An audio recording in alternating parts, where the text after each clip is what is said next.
There are about 60,000 realtors in the city of Toronto, but I'm going to let you in on a secret. A lot of them aren't doing any real estate transactions in a year, and you're going to trust these people to help you sell your home? You better think again.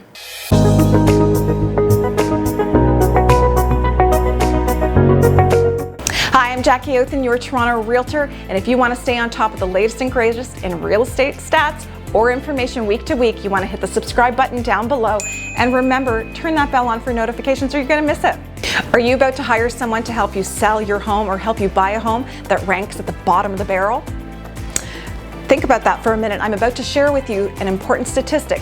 There are approximately 60,000 real estate professionals in the city of Toronto. Yes, that's correct. I said 60,000.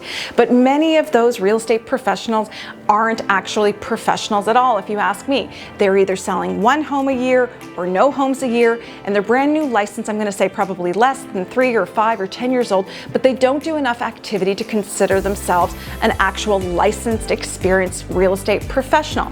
So before you go out and hand the neighbor 4 doors down, or your relative who's newly licensed, or your nephew or niece, your biggest piece of real estate to help you sell it, because the commission that they're giving you is great, sounds wonderful. Before you do that, ask yourself, are they capable and competent to be able to get through to the other side and get me top dollar for my home? Or are you about to give your niece or nephew or a friend of yours who's not really experienced out of obligation or because you feel bad and you want to give them an opportunity, the opportunity to muck up an important negotiation that's going to save you thousands or potentially hundreds of thousands of dollars? Because I'm going to tell you, experience matters big time. Hands down, the very most important thing to think about when you're hiring a professional to help you with your real estate needs is whether that person is experienced enough. I know I just said there's 60,000 of us in the GTA, but the question is, how much business has that realtor that you're about to trust with the keys to your home or the purchase of your new home actually sold? And I'm talking this year,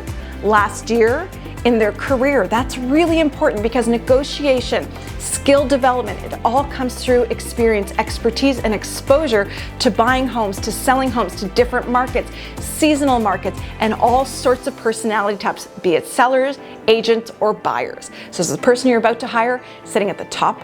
Are they creme de la creme, or are they at the bottom of the barrel? You got to answer that. The second thing I want you to think about is that realtor that you want to hire or that you're thinking about hiring or that you've already hired. What's their availability like? When you're calling them, do they answer their phone? When you're texting them, do they answer?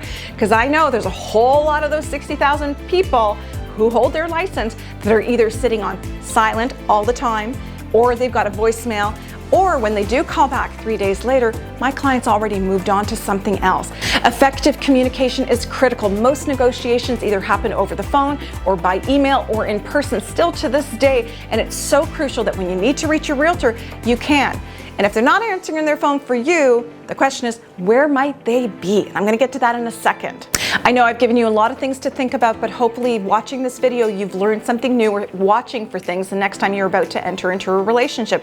You have your priorities straight so that you don't end up with someone at the bottom of the barrel. We want to avoid that.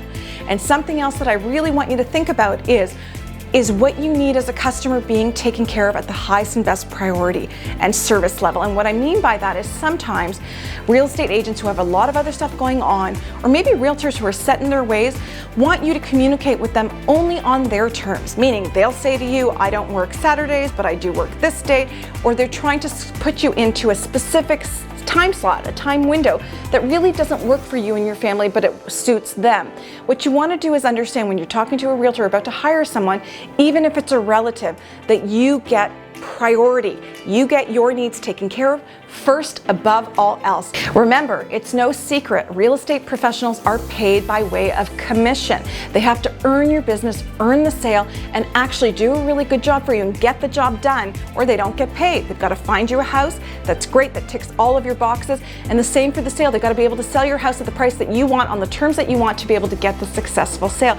But don't forget that you've got a voice. You are the customer. You are the reason that many of us are so successful, because you give us the business and opportunity to represent you. So don't forget it. You've got wants and needs. Make sure they are taken care of, that you are heard, and that you get the absolute best service and attention that you absolutely deserve.